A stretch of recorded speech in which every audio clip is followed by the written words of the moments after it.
Alrighty, beautiful and strong people, welcome back to the lesson 2 of the squat mastery. Today we're going to talk about the rib cage over pelvis, and you might be asking, what the hell is the deal with the rib cage and the pelvis? Well, a stacked torso means a strong torso. Bracing is absolutely fundamental in the squat. It's what's actually keeping all the joints stable, is keeping your spine stable, and it actually helps you to transfer all the force from your legs to the barbell. I really like the quote coming from Mark Ribcage. Imagine that your legs are the engine and your torso is the transmission.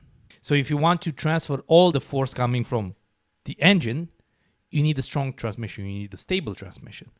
If the transmission is not stable, you're going to have leakage of strength. And that's exactly the same thing that's actually happening in our body. In order to actually make this point across a little bit easier, I really want you guys to imagine a soda can that's not open and one that's actually open. Okay, so imagine the soda can that's not open. Okay, you sit on it. Of course, based on how much load you have, just like in real life, having the barbell on your back, based on your weight, your body weight, that soda can might actually be able to sustain your weight. Okay. However, if you open up the soda can and you try to sit on it, it's going to break. So exactly in the same manner, the tension that is within the soda can is the exact analogy to our body.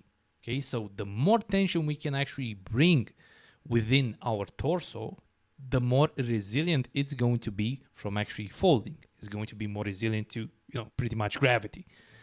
So we want to make sure that we can bring as much tension, as much intra-abdominal pressure, into our core, so we can transfer all the force coming from the legs into the barbell without folding forward and without losing tension, without losing power. Okay, so ribcage stacked over pelvis means a strong cylinder because it actually allows us to actually bring as much tension into that brace as possible. Okay, it prevents overextension or the Q of remaining with the chest high. And I'm going to walk you through why the Q chest high doesn't really work that well. It prevents the collapse or the folding forward, and it creates the ideal position for diaphragmatic breathing, which is absolutely paramount to holding that intra-abdominal tension. So, without further ado, we're going to get into the head position and how the head position is actually driving the position of our rib cage and our hips. Where our head goes, your body will follow. So pretty much the head is connected to our spine, or the spine is actually connected to our head. I think the other way around sounds a little bit better. So wherever the head is actually going to influence how our spine is going to move. Okay, how our spine is actually going to move is going to influence the other joints. Okay, so pretty much your scaps, your shoulders, your hips. Okay, so if you're looking too high, like in this example, you're going to have a rib flare. Okay, your back will overextend. On the other end, if you're looking way too low, like in this image, for example, your torso will start to actually collapse. So ideally, we want to have our head neutral within a range of motion, because neutral is a range of motion.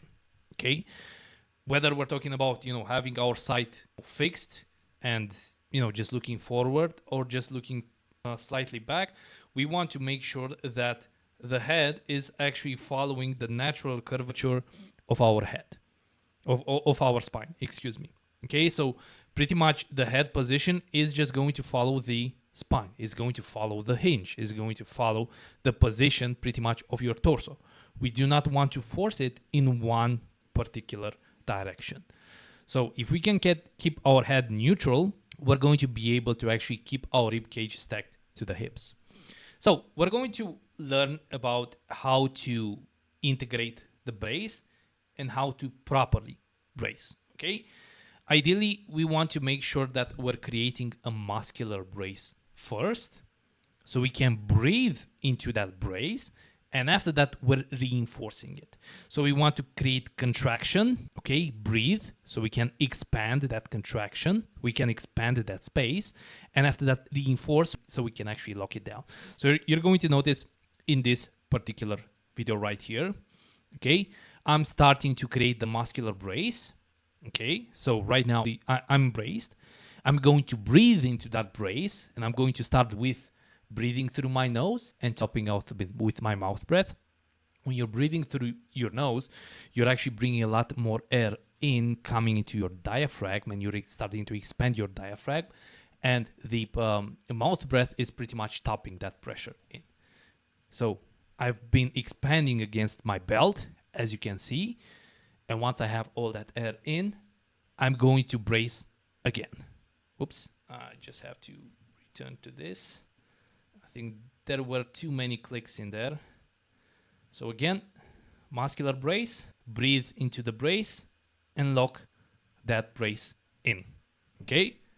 So it starts with a muscular brace. You're following along with a nasal breathing and a mouth breathing, and you're reinforcing that brace. You're reinforcing that brace with all that pressure that you've actually built through breathing in. We want to, very important, we want to breathe into our diaphragm, not our chest, okay? If we're doing that and we're breathing into our chest, like this, for example, we're just starting to actually overextend and we're losing that brace. You see how the t-shirt starts to actually stretch? What's that? That's exactly the sign that I'm actually losing the brace, okay? So I'm not bringing the air where it should be. We want to make sure that we're actually bracing the musculature before the arm rack. Okay, so this is a common fault, which we're going to talk about a little bit later. We want to avoid arm racking without bracing. We want to get into position, stay into position during the execution of it. We want to finish into position. And of course, we want to make sure that we're actually re-bracing at lockout before descending into another repetition. So if we're having a couple of let's say repetitions, we're doing like a triple, we're doing 5 reps, we want to make sure that we're re-bracing before going down in each descent. And very important, we don't want to let all the air out.